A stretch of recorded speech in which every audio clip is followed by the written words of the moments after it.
everybody, welcome back. Today as well we have got you another video. In this video I'll show you how you can add Arbitrum to MetaMask wallet.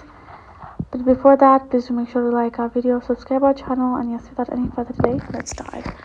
So for that, go ahead, open up your particular MetaMask app, and right over there make sure you're signed in as well. Now as soon as you open here in the home section, this is how the interface gonna pop up, where you can see on the top you'll see Ethereum main network.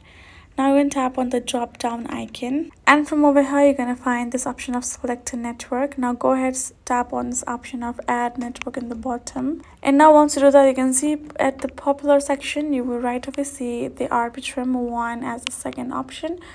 Go ahead, tap on this add given in the right section of that. And now this is how the notification gonna pop up. Once you reach it out all, tap on this approve option in the bottom right, and then from over here you're gonna see a new network has been added. If you would like to switch, tap on switch to network, and this notification gonna pop up. You can see Arbitrum One on top as well, and Arbitrum One has been switched to. Tap on got it and you're done. So that's how you can do it. Hope this video was helpful to you all. Thank you so much for watching, and yes, I'll see you guys in our next video.